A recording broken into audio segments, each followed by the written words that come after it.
నమస్తే, welcome to our channel. నేను సిరి. కవిత తీహార్ జైల్లో ఉంది. సో తను ఇప్పుడు విడుదల కావాలంటే మరి బీఆర్ఎస్ని బీజేపీలో విలీనం చేస్తున్నారా?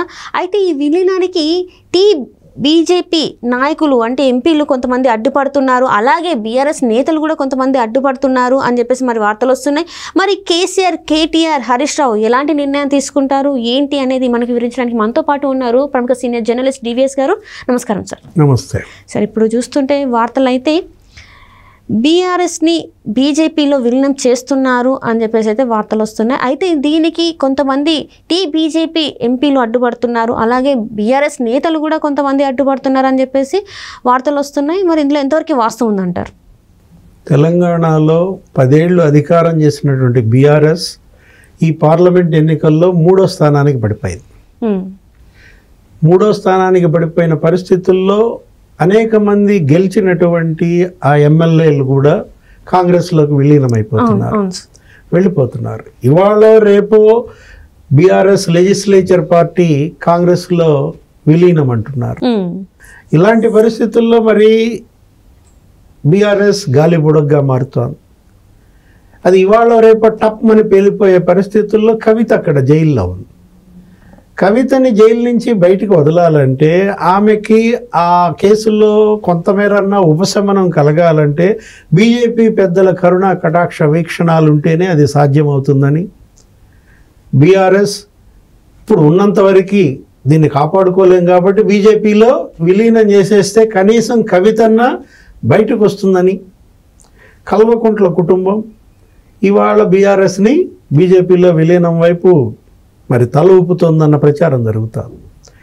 ఎందుకంటే వీళ్ళల్లో ఒక ముఖ్యుడు, ఏది బీఆర్ఎస్లో ఉన్న ఆ ముగ్గురులో ప్రముఖుడు మొన్న ఢిల్లీ వెళ్ళినప్పుడు ఆల్రెడీ అక్కడ బీజేపీ పెద్దలతో మంతనాలు చేశారని, అక్కడ ఆర్ఎస్ఎస్ వాళ్ళతో కూడా అతను మీటింగ్ అయినట్టు, ఆర్ఎస్ఎస్ బాధ్యులతో బీఆర్ఎస్ టాప్ ఉన్న ముగ్గురులో ఆ ప్రముఖుడు భేటీలో మెర్జర్ గురించి ప్రతిపాదించినట్టు, విలీనం చేయడానికి సిద్ధంగా ఉన్నారు అని చెప్పినట్టు, దానికి ఆర్ఎస్ఎస్ ప్రముఖులు కూడా సంస్థాగతంగా మరి మీరు విలీనం చేస్తేనే అది ఉపయోగం అనేది వాళ్ళు చెప్పినట్టు, మరి దీన్ని కొంతమంది బీజేపీ ఎంపీలు కూడా వ్యతిరేకించినట్టు కూడా మనం ఈరోజు మీడియాలో చూసాం. ఏది జాతీయ మీడియా దీన్ని ప్రముఖంగా ప్రస్తావించిన దీంట్లో చర్చ ఇవాళ బీఆర్ఎస్ భవిష్యత్ ఏంటి అంటే,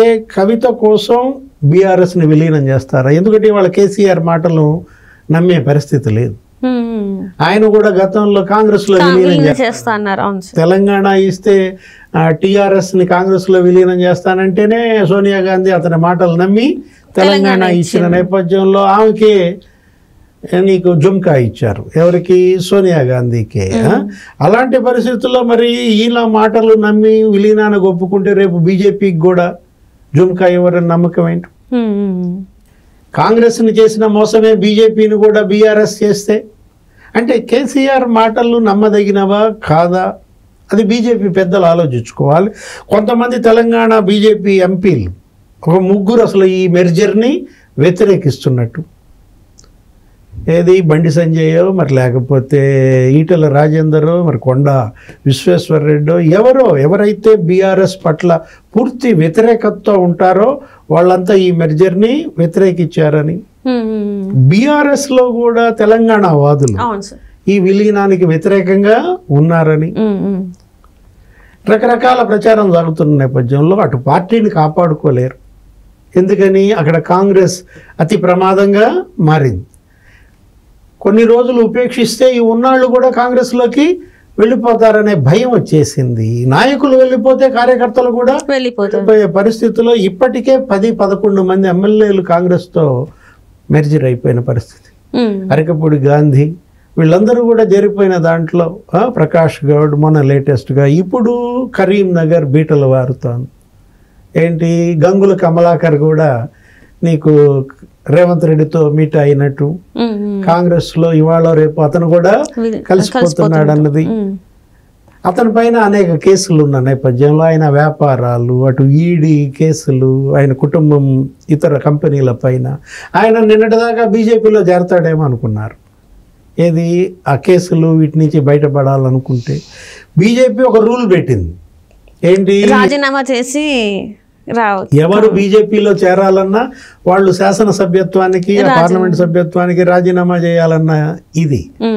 అలాంటి పరిస్థితుల్లో మరి హరీష్ రావు విషయంలో మనం కూడా విన్నాం. అవును సార్, సిద్దిపేట దాని నుంచి రాజీనామా చేసి బీజేపీలోకి రావాలని సో అక్కడే ఆలోచించారు అని చెప్పేసి కూడా మరి వార్తలు. సంజయ్ మాటలు, హరీష్ రావు మరి అక్కడ బలమైన నాయకుడు, ఆయన మరి 6 సార్లు గెలిచాడు, మరి మంత్రిగా ఉన్నాడు, క్యాడర్ బలమైన క్యాడర్ ఉంది, అలాంటి వ్యక్తి వస్తే, నాయకుడు వస్తే మేము చేర్చుకుంటాం అంటూనే సభ్యత్వానికి రాజీనామా చేయాల్సి వస్తుందన్న దీంట్లో ఇలా ఒకళ్ళిద్దరు చేరిపోయే కన్నా ఉన్నంత వరకు పోయినాళ్ళు పోగా పార్టీనే విలీనం చేసేస్తే పోలా ఓ పని అయిపోతుందని కేసీఆర్ అనుకుంటున్నారా?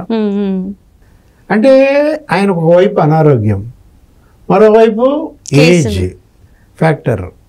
ఈ పిల్లలిద్దరూ ఇవాళ కుటుంబ పార్టీ అనే ముద్ర పడింది. ఏది? హరీష్ రావు, కేటీఆర్, కవిత, సంతోష్ రావు, ఎటు చూసినా కుటుంబం అనే దీంట్లో ఇది కుటుంబ పార్టీ అన్న ముద్రతోనే ఇవాళ ఈ ఘోర ఓటమి. ఇప్పుడు 40% ఓటు, 37% ఓటు అసెంబ్లీలో ఉన్నది కాస్త నీకేమైపోయింది? ఒక దెబ్బకి 17%కి పడిపోయింది. 20% ఓట్ బ్యాంక్ 4 నెలల్లో పోయిన దీంట్లో అటు ఓట్లు పోతున్నాయి, ఇటు నాయకులు జంప్ అవుతున్నారు. ఇక పార్టీ పరిస్థితి ఏంటి? విలీనం మినహా మార్గాంతరం లేదు. మరి వినాయక చవితి వస్తుంది కాబట్టి ఇక నిమజ్జనం, ఇక్కడ గణపతి నిమజ్జనం, అక్కడ బీఆర్ఎస్ నిమజ్జనం, 2 ఒకేసారి జరుగుతాయి. ఆ 10 రోజుల్లో తేలిపోయేలా ఉంది.